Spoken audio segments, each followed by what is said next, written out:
There is a rising of the remnant. You are called to this rising, born for this rising. There is a rebirthing and a rebuilding in the kingdom. The remnant is like a burnt wall that is still standing, strong and courageous, committed to the commitment, walk in understanding and lives in God's purpose. The remnant is bold and fearless. They go from purging to purity to process. There is a rising of the remnant, and the kingdom shall prevail.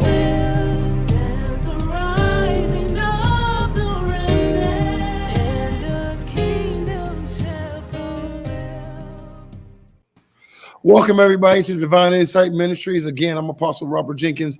God bless you as always. We appreciate all that you do. Go ahead and hit that share button, share this on your page.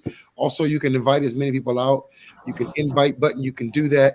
We have here a special guest, but definitely a family member that I love and honor so much. My cousin, Paris Jenkins, my lookalike. lookalike cousin. And so we thank God for him. We've been talking about when battling suicide and how to handle it and how to help those who may be struggling with it, and also family members who are suffering from loved ones. So we've been dealing with that for about maybe 6 weeks now, having different people on from different positions of life, just trying to join in on this battle, in this fight. I think there's so many things that the church needs to participate. I think we've been lopsided sometimes as a church and not have enough percentage in other areas. We know a lot about singing. We know a lot about praising God and worshiping, but there's some other issues I think that we can do better in and learn how to improve. At least we'll never solve the problem completely, but we'll be able to have a better percentage in the fight. And so suicide is definitely one of those things. We have to be honest that we have just as many Christians, saints that are taking their lives, and many loved ones in the body of Christ that are suffering from their children and their loved ones suffering suicide as well. But as always, we thank you for coming. Go ahead and hit that share button, share this on your page, invite some people out, tag some people, and let them know that we are on. We try to do this every Monday at 5 o'clock Central Standard Time, but we're going to go right into it and talk about some things that we can maybe, one of the things I'm trying to do is make us more aware of this subject. And what can we do to bridge the gap? I think there's a big gap between Christianity and the medical field. And I think I knew when I was growing up that we called everything a demon. So taking medicine was definitely a negative. We believe that it was a demon and we can cast it out and be healed. And I think we're learning as we grow that some things need to be medicated and some things we need pre-medication as far as counseling and conversations. And then I want to discuss those things and what are some of the signs that maybe we can notice that we can catch it before it gets into the final result. I'm a person that suffered with suicide for at least 30 years of my life. And so I know about it from that aspect. When I grew up parish, we thought suicide was only associated with poverty or lack of education or lack of support. Now we seeing people who are taking their lives who come from a two-functional home. They're coming from financial stability, very strong, and they still are seen to be hopelessness. So I want to deal with, probably ask you about that transition from me and your upbringing and how we was able to notice and didn't notice a lot of times signs of depression or signs of hopelessness, and what's the difference and how can we be more aware of that. But thank everybody for coming on first. I see Sister Ross is here. Sister Jocelyn is here. God bless you. God bless you. Appreciate that. Go ahead and introduce yourself, cousin. Let them know who you are and what you do, and then we'll get into the talk of this, man. Okay. My name is Paris Jenkins. I'm a registered nurse, licensed in the state of Georgia, born and raised in Warren, Ohio, graduated from Youngstown State with a degree in psychology many, many years ago in the early 90s. Have worked at the Birdman Group in Youngstown and in Warren, Ohio State. After receiving my psychology degree, I went on and got a certification in chemical dependency. After that, I worked in mental health and chemical dependency in Columbus, Ohio. Since then, I went on to receive my BSN in nursing and have worked in mental health facilities, crisis stabilization units, trauma units. And so I have extensive background in chemical dependency, mental illness, And currently, I'm in the second year of my psychiatric nurse practitioner program. Um, so that's what I'm doing at this point. Wow, man. That was good to hear, cuz. Man, you've been doing it. You've been doing it. So in your experience, man, what would you say some of the things that we need to be aware of? Let's start there first. In noticing this, as far as the suicidal, attempts or at least struggle, what would you say some of the first signs? I think one of the biggest things that we have to look at when we talk about suicide, we have to understand that the underlining theme or thread in suicide is just mental health. 90% of your people who commit suicide, we have to understand that there's a difference between completing suicide, actually dying from suicide, and those who attempt suicide. Right. And so 90% of those people who attempt suicide have been diagnosed or could be diagnosed with depression. And so a lot of times when we're dealing with suicide, the theme is a lot of individuals who have suffered from depression for many, many years. And there's so many signs of suicide. And I think I like what you said earlier. We have to get away from thinking that suicide is a poor poverty disease. It's not. If we look at recently, think about the Miss America, who was Miss America in 2019, who lived on the 9th floor of her apartment building and walked up, I believe, to the 25th floor and jumped out of a window. Wow. Miss America, she was a host on many different TV programs, an attorney. And then if we look at here in Georgia, the CEO of MARTA, which is our mass transit system, he walked out in front of a MARTA train and took his life. So it's no longer that misconception or that myth that it's, this poor person struggling. Both of these people were very financially secure, were at the top of their game, but decided that the pressures of life was too much for them. And so they decided to end it all. Yeah, man, let me say, you said something so powerful, man. And I guess let's talk about that. You said 90% of the people who commit suicide were struggling with mental health or would have been diagnosed of mental health. And when you said that, because, I struggled with suicide for 30 years, but I never saw myself as a mental health patient.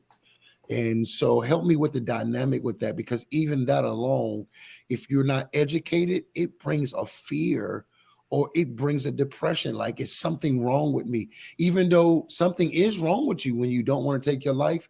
But that reality that something is wrong with me, I guess with my case, because I was so functional and so needed as a musician, as a preacher, and was so effective in other people's lives that function part of me didn't see myself as a mental health. I did see myself as depressed, though. And I think in growing up in church, we will accept depression as an issue, but not mental health. And I think one of the things too, and I like what you just said, that's also another misconception. People that are depressed, we assume they're sitting in their room with the lights out, with the curtains closed, pizza boxes piled up outside. Right. That's not the case.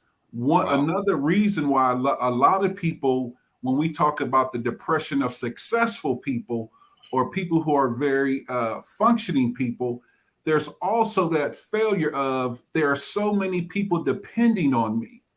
And if I drop the ball, and oftentimes successful people are juggling many balls, trying to keep them up in the air. And so many people are depending on your anointing, your gift, your skill set, that oftentimes you feel that if you begin to lose control, and if you lose control, so many people will suffer at the consequence because so many people are dependent on what you do for them.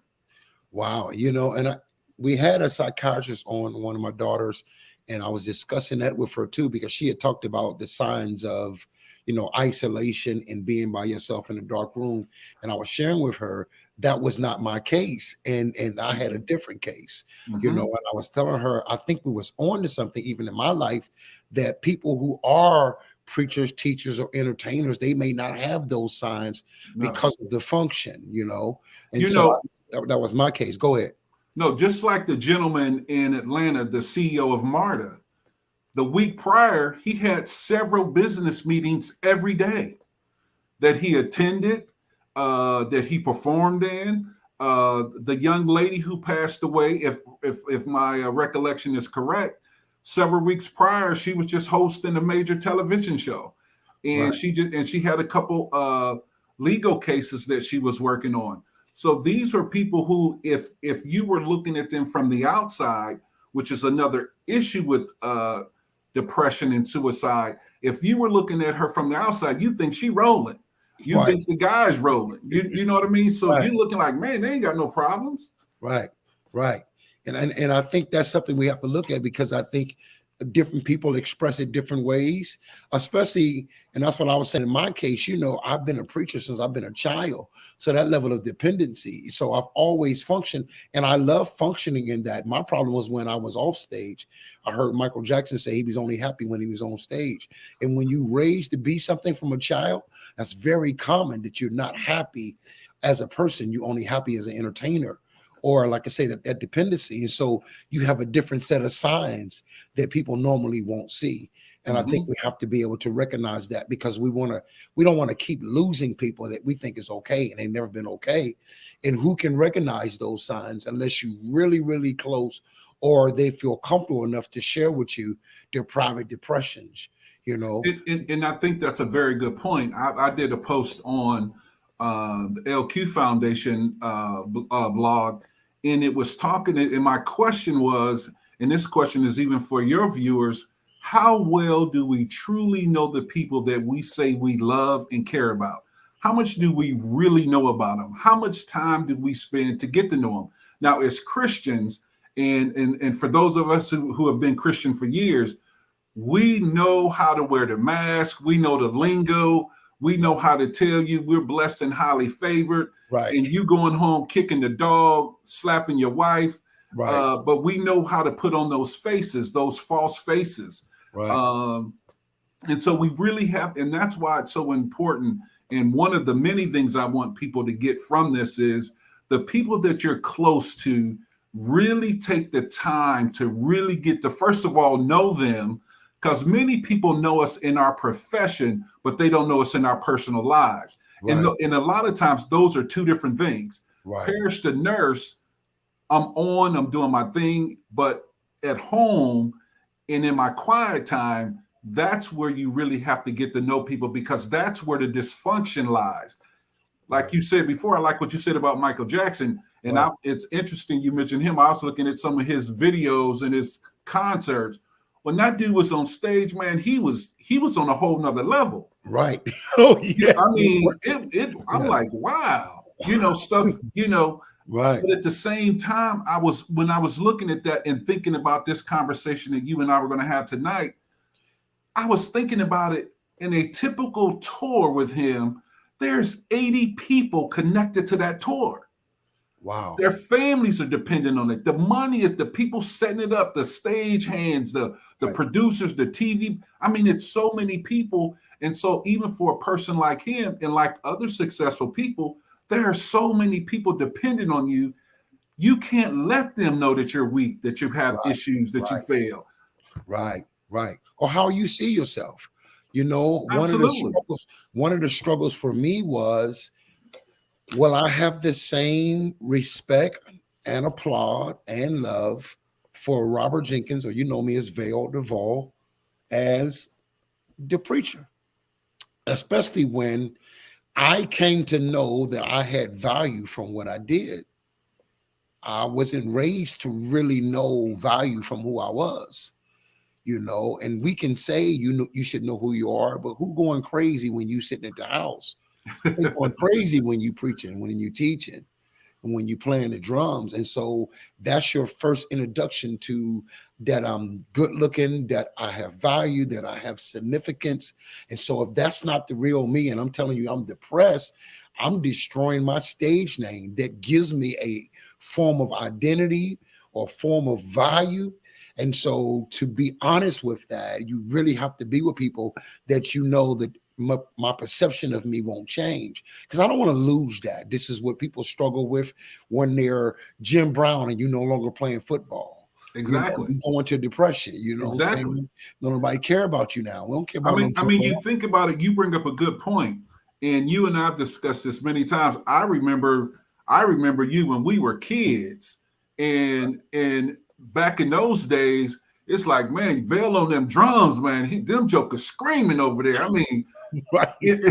And so even at a young age, people perceived you and respected you for your skill set. Right. Real talk. You know what I mean? And so as you've developed over the years and have done awesome things, and so I often think about people like the late Bernie Mac and Denzel. I've always admired some of them guys because, they're out here in the limelight, and this is a little segue, but it's going to prove a point.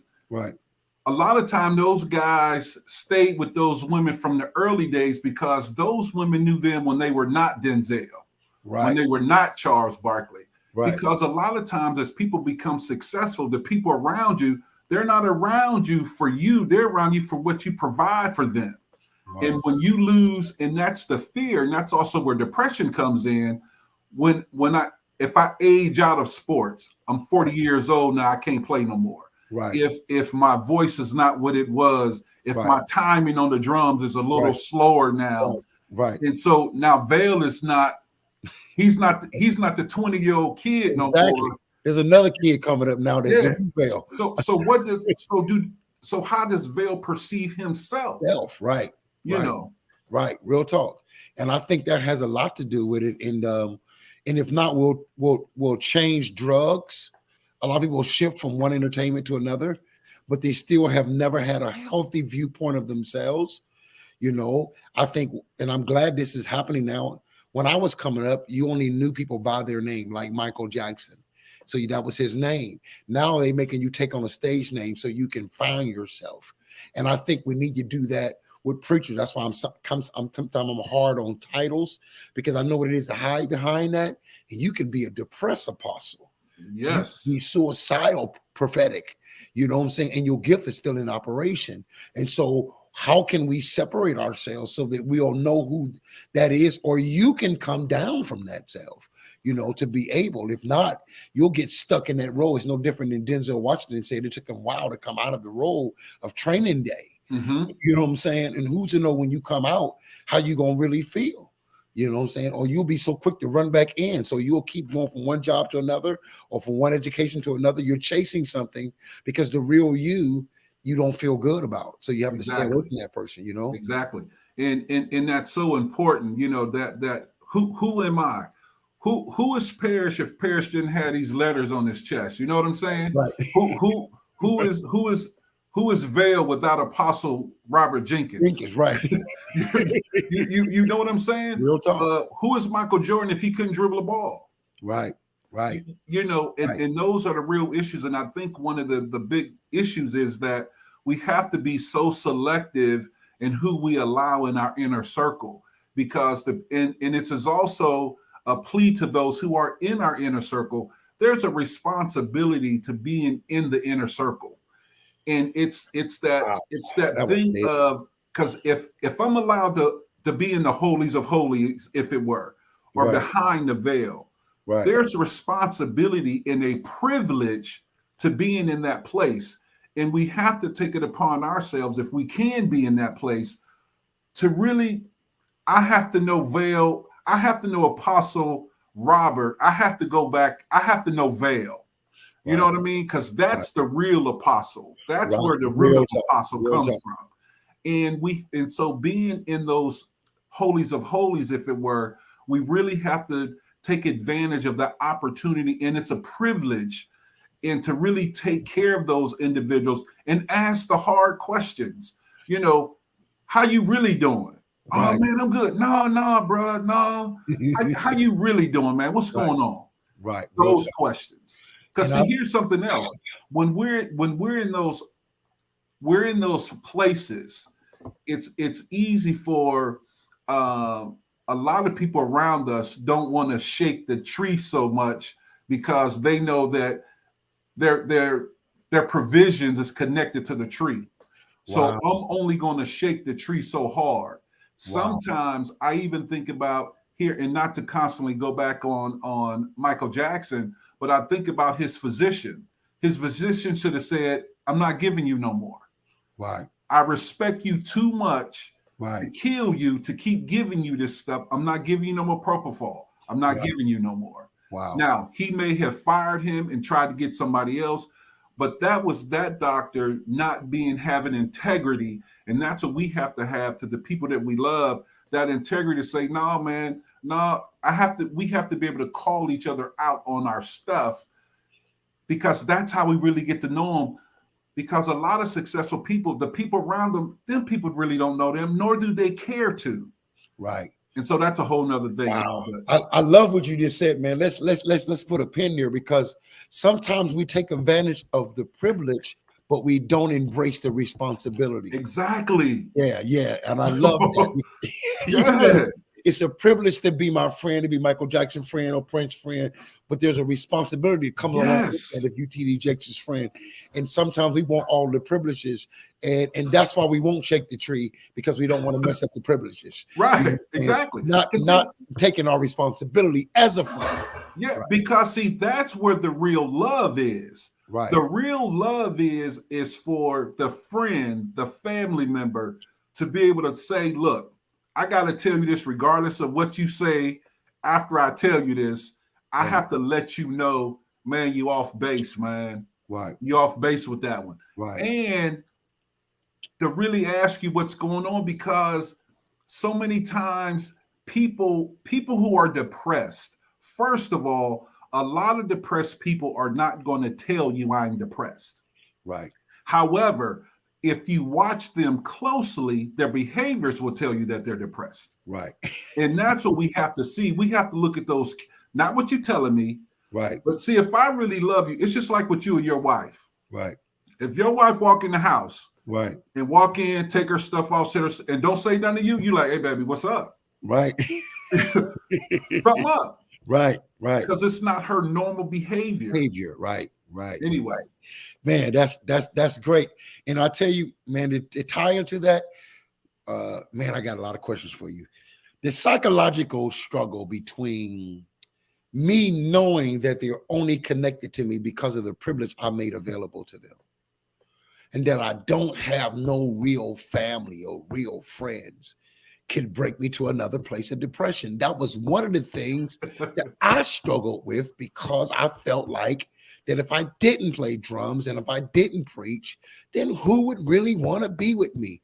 Not looking at, did I develop me as much as I developed my gift? I didn't focus on developing my character to match my charisma, but I did look at who was not with me for my character.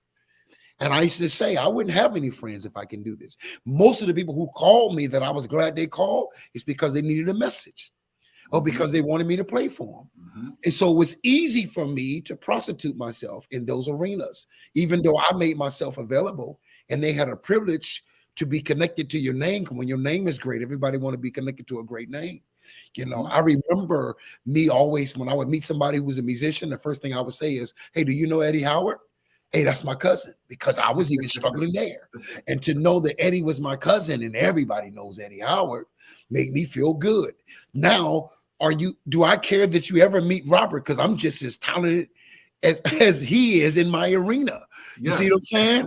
But I didn't know how to push my name to strangers, you know what I'm saying, as much as I can push his. And so that was a level of private depression. Mm-hmm. You know what I'm saying? Going through life being Debbie Austin drummer, or people would say, "Oh, he played with James Cleveland. He did this, he did this." You naming what I did, but you really don't know what I'm going through or how I'm feeling. You know what I'm saying? And I think too, I also believe this: the higher you go, the lonelier it is. Wow. For that very reason, because if you think about your personal progression yourself, right? If you think about veil from 15 to 25, right? That veil is not the same veil right from 40 45 to Oh, 55. not at all. Not at all. Right. And so a lot of times, so the people who know me now, Right. like for me, people don't know Parrish from smoking crack. Right. You know, they don't know that Parrish. Right. They right. see the Parrish as, wow, he this, he doing this, he doing that. And so sometimes it's, and I think that's the loneliness, and that's the challenge a lot of times, because as we progress, as we develop, a lot of people on board because of who we are. Right. And not, no. Let me rephrase that. Not who we are, but the professions that we hold. Right. I want to rephrase that. Gotcha. Yeah. Right. And so that's why it's so important when we can to nurture some of those friendships. Wow. You know what I mean? I always talk about you and your boy when y'all used to study in the apartment. Right. Y'all had the Thompson chains, manners and customs. Oh man, concordance. I'm like, man, these dudes smashing my head, man. Real But talk. here's some significant about that.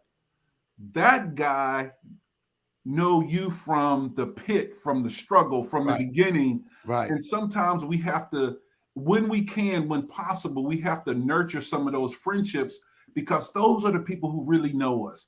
Those are the people who really understand us.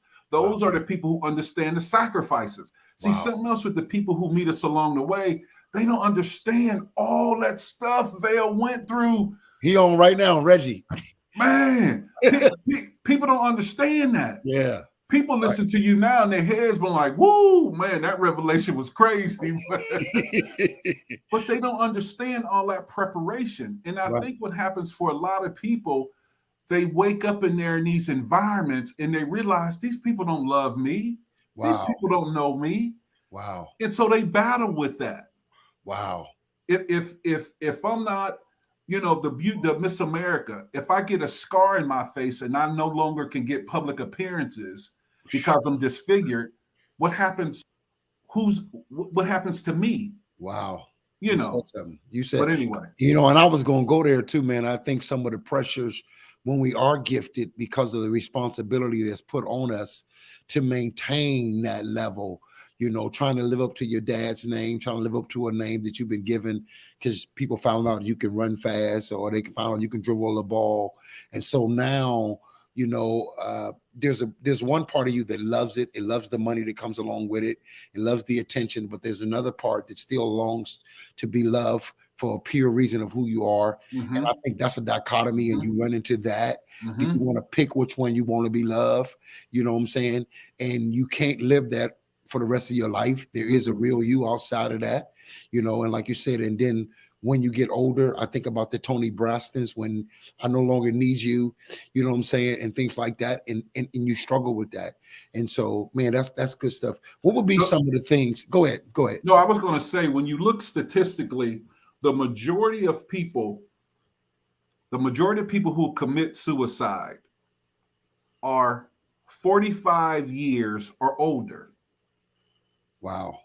The majority. Well, it's actually, 45 and older are the majority. And I think a lot of it is for some of those very reasons. One or two things, they're under so much pressure to stay at the top that if you feel that you're slipping, it puts you in a very depressed state. Because here again, my identity, for so many of us, our identity is connected to what we do. So when what I do starts to diminish who I am, if I don't have clarity of who I am, I begin to associate who I am with what I do as well. And so when I can no longer do that thing anymore, or to the same level, I find myself in this deep depressed state, and I'm questioning, am I still beneficial to anyone? And when I get to the point where I'm feeling like that way, then that choice of ending my life, I think, becomes easier for some. Wow. And we also have to understand that when people, the thought of suicide, first of all, we have to understand that that's not a spontaneous act. People don't wake up today and say, I'm going to kill myself tomorrow. usually, and when we look at suicide, suicide is a premeditated act of taking one's life, which means I've thought about this over time. It Wow. was not an instant thing. I just didn't wake up saying, I'm going to kill myself. Right. It's usually a premeditated thing. Right. And that's a little segue off of what we were talking about. But I think we have to understand that it goes back to that depression. It's progressive. And if we don't get the outlets and the therapy or the resources that we need, anyone that's depressed can battle that question, should I end my life? Wow. Man, that was great. Okay, let me throw some questions at you. Yes, sir. What should we let's deal with the negative first. What would you say that's a part of everyday life that helps suicide thoughts be agreed with? What would promote that way of thinking? What would you say some of the things that we need to either shut down or some of the things we need to take less of the poison out of it that you say it's helping suicidal thoughts? I think one of the things, and this, I don't know if this is answering your question directly, and if it's not, you can rephrase it for me.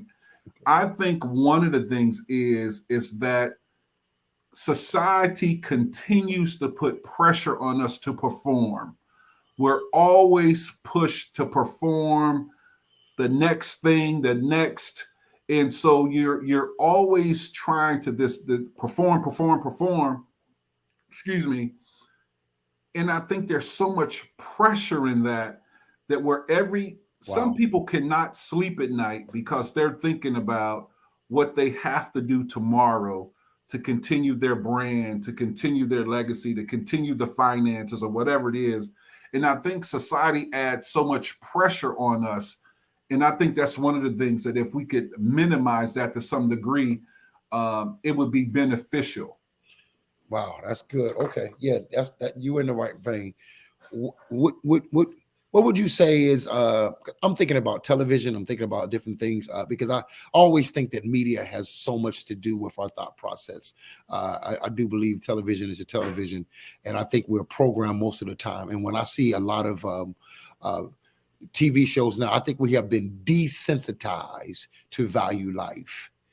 And so I think just like in no disrespect, but just like the gay and lesbian, they have made sure that media supports them now. So it's almost like in every cartoon, in every movie, you have to have some type of form of homosexual or lesbian because they want to see their lifestyle in it.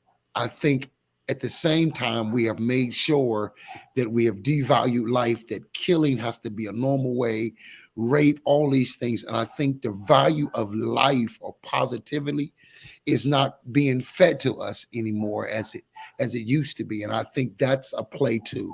That's my feelings on that. Oh, absolutely. When you can have and I'm just going to use this as it pertains to African Americans.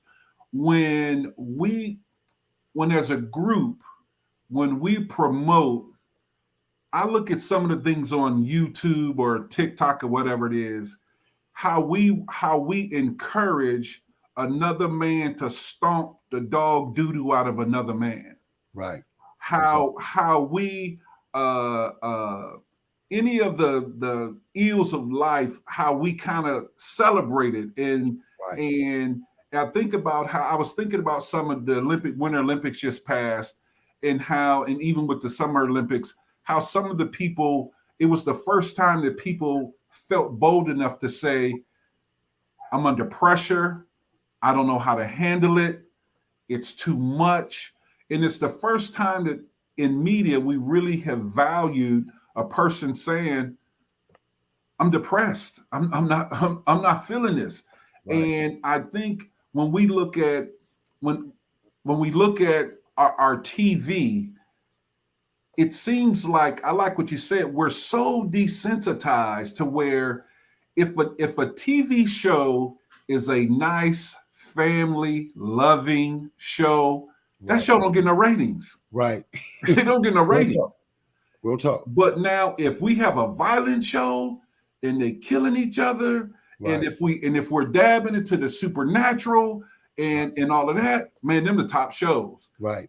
And I don't know if that's really answering the question, but I think It just as a is. whole, It is. the value, man, it's all about what can you do for me, Exactly. not what can I do for you, not how can I meet your need. It's I have to perform for you, and no one cares about me. Right. No Right. one cares about me, Right. and Right. so anyway.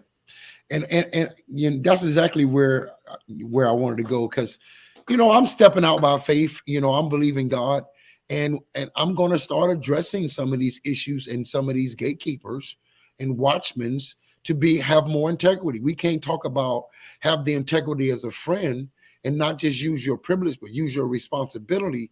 And here we got gatekeepers and watchmen, whether in the movies or the entertainment, and we're allowing them to put out things that bring us down.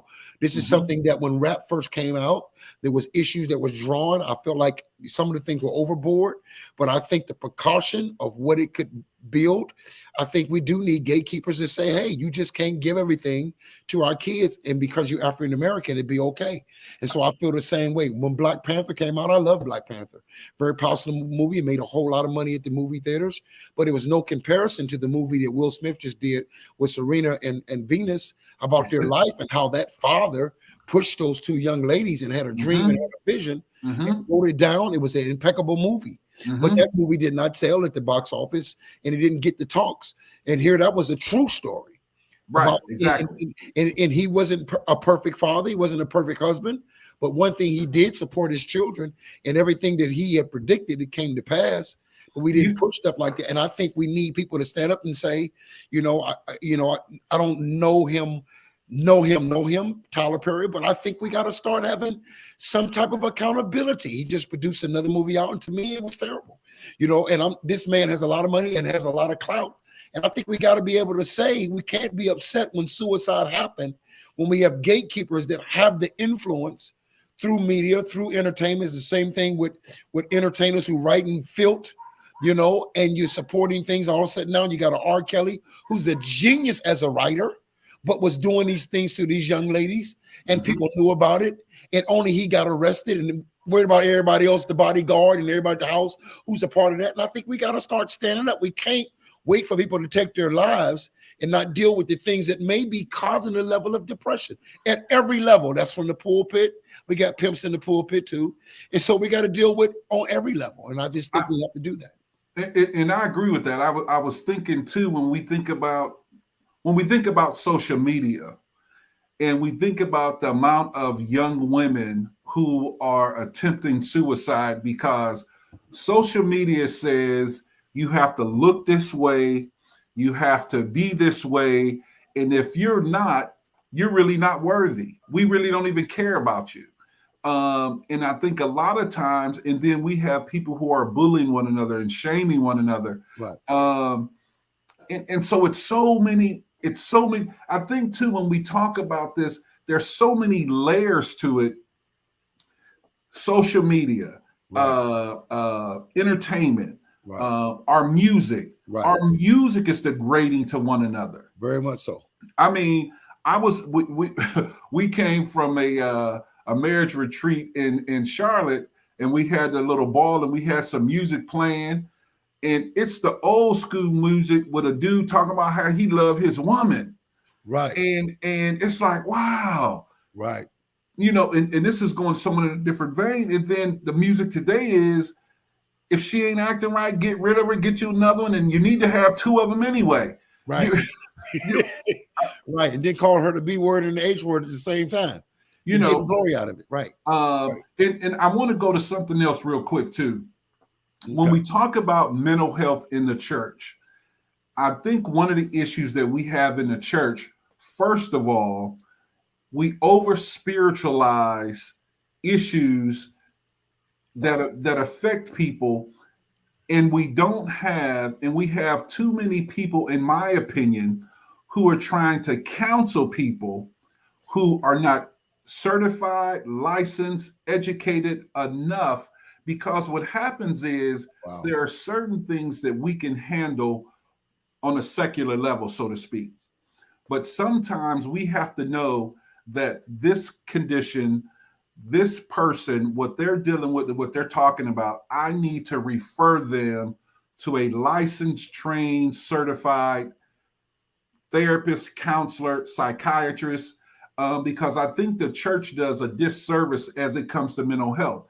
When we think about mental health, very few of our churches, some of our mega churches do, have actual mental health counselors on staff to really deal with people. We also have to understand that people in church, they come to church because they need healed from many different things. And if we're going to be dealing with this mental health piece, I think that the church, especially the Black church, there's an opportunity that we have in order to really assist those, because when I'm depressed, when I'm clinically depressed, when I'm thinking about killing myself, for you to come and tell me, baby, you didn't pray enough last night,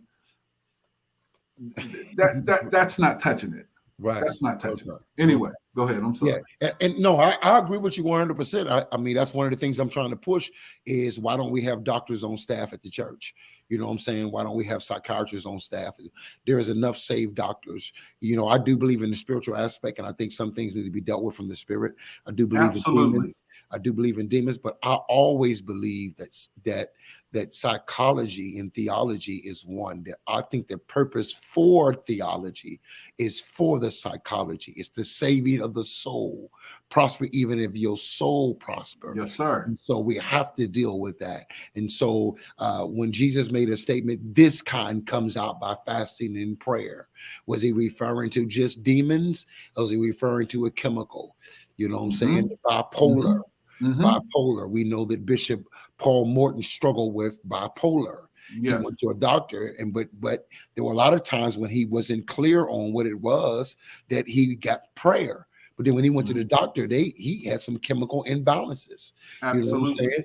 And so things like that. And so I think we need to be involved in that without a doubt, you know, when we have that type of thing, and not to take away from spirituality, but also not to take away from the psychiatry point of view when you're dealing with that. And I think we got to learn to, and that's one of the reasons I brought you on. How do we bridge that? How do we bridge that? You know, and I think we have to bridge it from people who understand both worlds. You know what I'm saying? Absolutely. And have conversations. I think we need to have roundtables with doctors and saved apostles and prophets. Tell me what you see from your profession and why you telling me that. You know, why would Paul say, take a little wine for the stomach's sake? Was he acting as a physician? Did God reveal something to him for the stomach's sake? Why didn't Paul say, come out in the name of Jesus? But he did recommend some type of wine for that. You see what I'm saying? And so things like that. I think it's so important, because I think we miss I think we miss it a lot as it comes to mental health, because as we're working on our spiritual man, and we're working on the soul of man, and those things, because it's so important, and one does not negate the other one.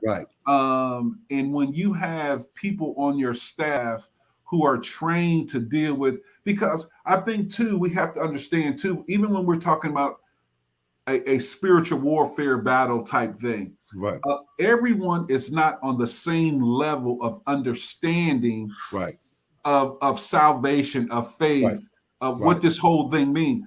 Because you got to realize, a lot of people don't even understand a lot of the concepts that a lot of us do, because they're new to this thing. And people come in and they're suffering from all kinds of addictions. They're coming in and they're suffering from depression. And sometimes people are just dealing with the struggles of just everyday life. And sometimes it's helpful when we can have people on our staff that are trained to deal with this, because oftentimes what happens is, if you have a person who's dealing with a mental health issue, and they're talking to someone, what often happens is that person peels the scab off, but they don't know how to give the medicine once they take it off. And so now this person leaves your church actually more broken and in a more worse state than when they arrived. And so I think it has to be that collaboration, because see, we don't have any problems with having medical doctors on our staffs at our churches. You know what I mean? Or we will refer someone to a medical doctor. Well, you need to go get your blood pressure checked. maybe, to get that diabetes check. But sometimes we have to say, let me recommend to you a mental health counselor that can walk you through some of these issues that you have. Because some were healed as they went. Right. And we have to understand that. And so sometimes having trained individuals on our staff is so beneficial, because the whole thing is for the edification of the whole body. I mean, that's what we're trying to do. Right. And so we need all of this to be taking place simultaneously. In your experience with people who have lost loved ones due to suicide, what is some of the practical steps for recovery of that loss? Because some mothers suffer for it and they take on the blame and the guilt that they wasn't there, they didn't do all they could do. What would be some of the practical ways of coming back to sanity? See, and you bring up a good point, and I think that whole thing of prayer and counseling, that combination, man, that's the 1-2 punch. I think it's also important. I think one of the hindrances of the church sometimes is that a lot of us have a history of things that we've done in our past and we don't share it. And so people can't overcome by the words of our testimony because we don't share it. Wow. And I think a lot of times for that mother, that father who have gone through that, it's important that we try to link them to other people who are going through that experience. And then having trained people with them to help them walk through that grief process. Because a lot of them, their son committed suicide, or even when we look at even murder cases, and those things happened years ago, and they're still carrying that blame around, and they're still bound by 2010, and their lives have literally stopped. Yeah. And so I really think it's important. And sometimes even when we talk about suicide, if you're not trained, and I don't mean detailed trained, like you got a master's or a bachelor's degree, right? But if you don't have any awareness of the signs of suicide, you'll look right at them and you won't even see them. Wow. And so I think for all of us, it's important to support those who have lost, and connect them with support groups to help them. Because here's something else. If my child committed suicide and I'm in this room and no one else in this room has had a child commit suicide, I'm not hearing any of you, because you don't understand grief on the level that I do. Wow. And so I think that's why it's so important to refer people, and as church organizations, to know different area organizations that deal with those issues. Because sometimes the church itself may not have the answer, but the church can have the link to someone or an organization that does. Right. And that's really, and so I think far as one of the first steps with churches is finding the resources for people who have these different challenges, even as it relates to suicide. Man, that's good. Thank you for that. Thank you. Our hour's coming up, man. A couple more questions and we'll close it out. In your medical profession or in your training, have they ever diagnosed that depression is transferable through the bloodline? Is it possible, like we say, sugar diabetes is in your family, sugar is in your family? Is it possible that if your grandmother suffered depression, your father suffered depression, but it came through you through the bloodline? Is that something scientifically that's been proven? I can't answer that to that degree, but I will say this. When we look at things like, say, schizophrenia or bipolar, typically you find that someone else down the line before you has suffered from those disorders as well. Yeah, wow. So I think that there are genetic components, because a lot of times these disorders have biochemical imbalances, and those sometimes can be genetically transferred. Absolutely. Right. And that's where the psychiatrist, the psychologist, that's where all of those people come into play. But yes, I do, because if we want to look at it on a spiritual basis, we know of generational curses. Right, exactly. And so yes, so I would definitely say, now I can't say that as a scientific proof because I don't have the authority nor the education to say that. Right. But from my opinion, I would say definitely yes, because we do know that some mental health disorders are genetic and go on in families. Absolutely. Yeah, because when you go to the doctor, I mean, a lot of times that's the first thing they want to know. Was this in your family? Do anybody else Absolutely. suffer that? And Absolutely. are we asking that same question for depression? I just think we need to become more aware of the right questions to ask, to be looking at the right door, at the right window. Absolutely. And that's a good point. Here again, that's where the trained individual comes in. Because think about it. You and I have been in many church groups and people are talking, whatever the topic is. Right. And sometimes it's just like, I'll use this for example. When you listen to a drummer play, right, you can tell, did he just start playing yesterday?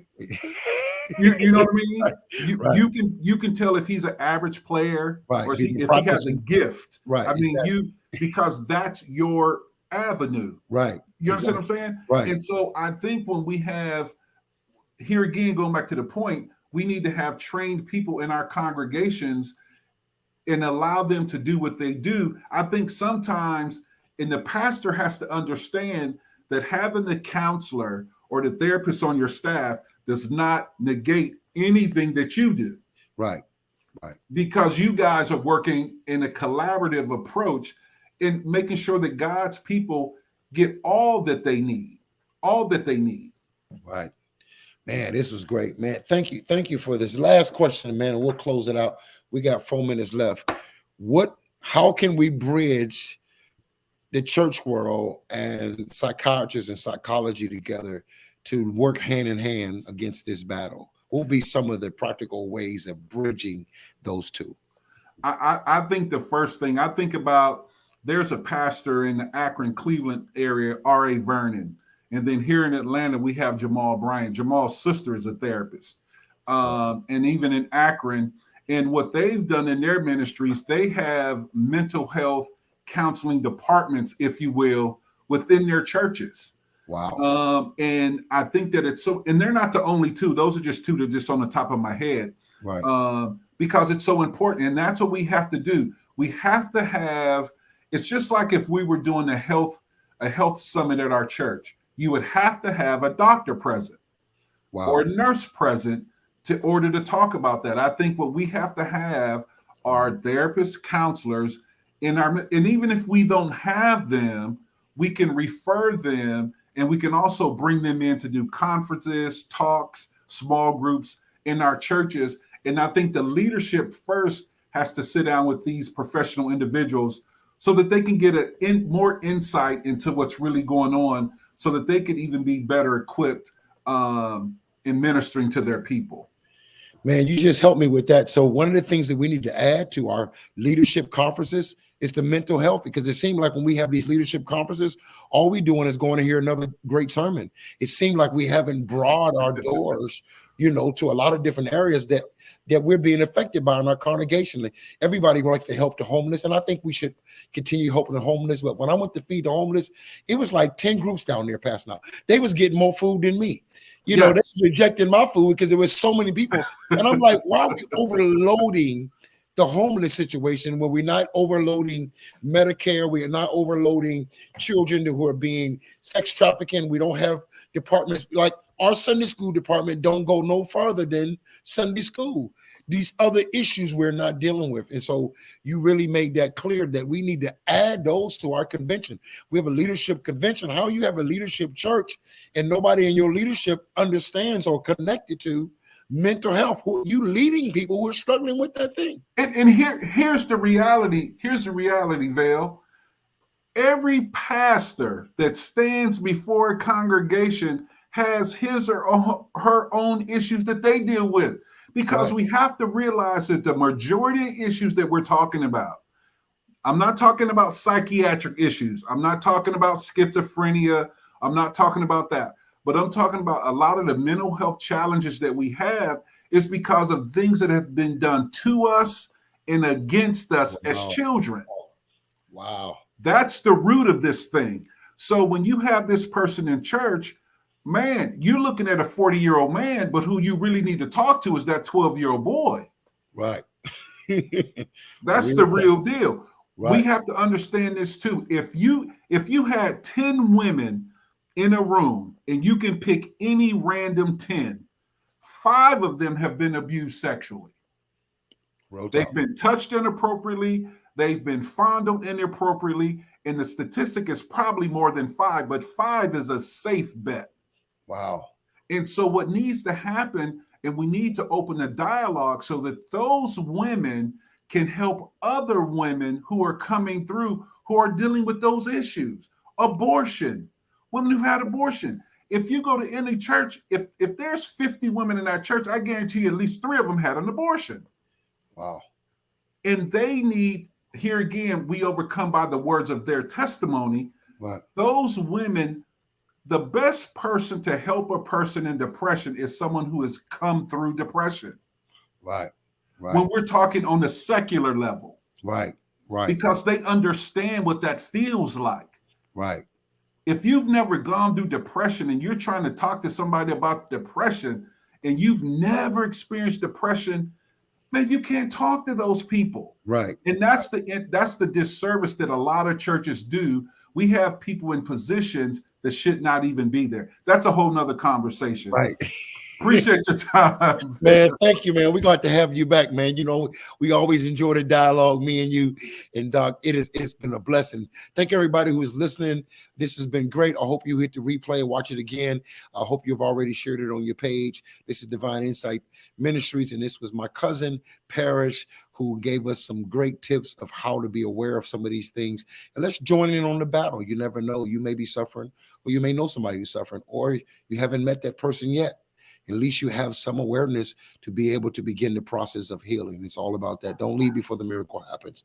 Thank you for listening. It's been great. God bless you. And we'll see many of you.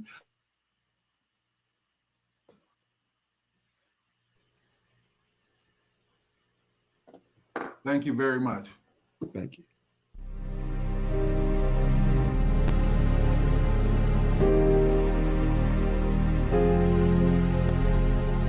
There is a rising of the remnant. You are called to this rising, born for this rising. There is a rebirthing and a rebuilding in the kingdom.